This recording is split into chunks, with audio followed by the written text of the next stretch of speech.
സുള്ളിയിൽ നമ്മൾ റണ്ണേഴ്സ് ആയി. Sullia cup tournament നമ്മൾ ജയിച്ചു. അതിനുശേഷം ജില്ലാ ടൂർണമെന്റിൽ നമ്മൾ ജയിച്ചു. 2 ദിവസം കഴിഞ്ഞ് നമ്മൾ പറഞ്ഞു നമ്മൾ ജയിച്ചില്ല എന്ന് പറയുന്നവിടെ. പിന്നെ ഒരാഴ്ച പിന്നെയും കാത്തു നിന്നു. പിന്നെ വേറെ ഒരു ടൂർണമെന്റിന്റെ ഫലം കാക്കേണ്ടി വന്നു. അതും നമ്മൾ വളരെ ഫേസ്ബുക്കിലൊക്കെ ആകാംക്ഷയുടെ കാത്തിരിക്കണം, എന്താവും. ഒന്നായി അവരൊന്നടിച്ചു. പിന്നെ ടോസിലേക്ക് പോവുകയാണെന്ന് പറഞ്ഞു. ഭാഗ്യമോ ആ ഭാഗ്യത്തോട് നമ്മൾ ആ ടൂർണമെന്റ് ടോസിൽ തന്നെ ജയിച്ചുകൊണ്ട് നമ്മുടെ കാസർഗോഡ് ജില്ലയിലെ ചാമ്പ്യൻഷിപ്പ് പട്ടം മറ്റാർക്കും വിട്ടുകൊടുക്കുകയില്ല. മഗ്രായിലെ കുട്ടികൾ തെളിയിച്ചൊരു വർഷമായിരുന്നു ഇത്. അതിനുശേഷം നമ്മൾക്കുണ്ടായിരുന്ന റിസർവ്ഡ് കാറ്റഗറിയിൽ ഒരു വേക്കൻസി വന്നു. വേക്കൻസി വന്നപ്പോൾ ഞാൻ ആസിഫിച്ച പറഞ്ഞത് വേക്കൻസി ഉണ്ട്, പക്ഷെ അതിന്റെ റൂൾ പ്രകാരം ഇലക്ഷൻ വന്നാൽ ചിലപ്പോൾ അതിന് ഭൂരിപക്ഷം നടക്കാൻ പാടുള്ളൂ. പി അബ്ദുല്ലയാണ് പ്രസിഡന്റ്, വൈസ് പ്രസിഡന്റ് നമുക്ക് ബൊഗ്രാലിനാണ്.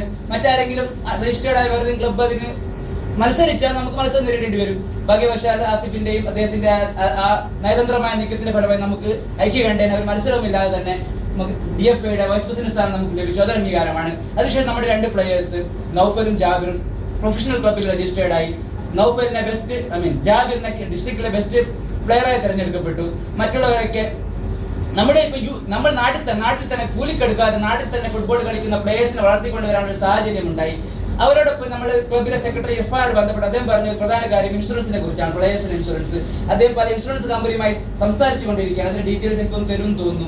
അതനുസരിച്ച് അവർക്ക് വേണ്ട സഹായം നമ്മൾ എത്തിക്കണമെന്ന് പറഞ്ഞു. അതോടൊപ്പം തന്നെ ഇന്ത്യയുടെ 2 പ്ലേയേഴ്സ് ഉണ്ട്, HA ഖാലിദും മറ്റു 2 പ്ലേയേഴ്സ്. അവർക്കുള്ള സഹായങ്ങൾക്ക് വേണ്ടിയുള്ള പ്രവർത്തനം നടത്തുകയാണ്. അതിന്റെ വിശദമായ വിവരണങ്ങൾ ഇതിന്റെ റിപ്പോർട്ടിങ്ങിലൂടെ നൽകുക. അതും എല്ലാവരും അതിനോട് സഹകരിക്കണം.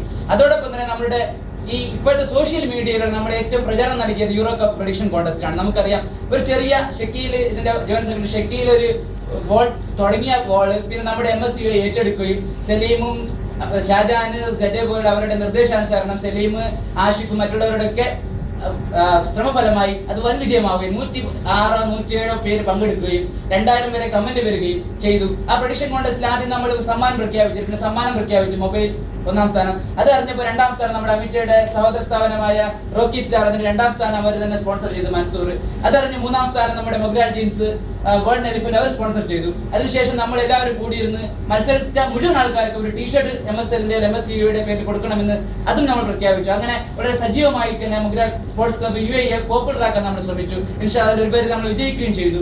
ഇനി അതിന്റെ പ്രഡിക്ഷൻ കോൺടെസ്റ്റിനെ വിജയിപ്പിച്ച എല്ലാവർക്കും നന്ദി പറയാൻ കൂടി അവസരം ആഗ്രഹിക്കുകയാണ്. ഇനിയും ഇതുപോലുള്ള പ്രചരണങ്ങളിൽ MSUയെ മുന്നോട്ട് നയിക്കണം. അതോടൊപ്പം തന്നെ നമ്മളുടെ പല പ്രവർത്തനങ്ങളുമുണ്ട്. നമ്മുടെ നാട്ടിലെ കളിക്കാരെ പ്രൊഫഷണലായി വളർത്തിക്കൊണ്ടുവരാൻ മുമ്പാഴ്ച പറഞ്ഞതുപോലെ തന്നെ പ്രൊഫഷണലുമായി ബന്ധപ്പെട്ടുകൊണ്ട് നമുക്ക് സാമ്പത്തിക ബാധ്യത ഇല്ലാതെ നമ്മുടെ നാടിന്റെ പേര് മെച്ചപ്പെടുന്നതിന് വേണ്ടി നല്ല പ്ലേയേഴ്സിന് അവർക്കും ഉയർച്ചയാണ്, നമ്മുടെ നാടിനും ഉയർച്ചയാണ്. അതിനുവേണ്ടിയുള്ള പ്രോത്സാഹനം ചെയ്യാൻ ഈ ഫുട്ബോളിനെ സ്നേഹിക്കുന്ന കാസർഗോഡ് ജില്ലയിലല്ല, കണ്ണൂർ വളപട്ടണത്താണെങ്കിലും മഗ്രാലില് പണ്ട് പറയും പോലെ എല്ലാവരും ജീവനുള്ള ഓരോ ആണുങ്ങളും അവിടെ പോയി കളിക്കാൻ അത്രയും കളിയെ സ്നേഹിക്കുന്ന മഗ്രാലിലെ ഈ സൗഹൃദ കൂട്ടായ്മ ശ്രമിക്കണമെന്ന് മാത്രം പറഞ്ഞുകൊണ്ട് നിങ്ങളുടെ എല്ലാ പരിപാടികൾക്കും എല്ലാവിധ ആശംസകളും ഭാവവും നിർത്തുന്നു. ജയ് MSC, ജയ് മഗ്രാൽ.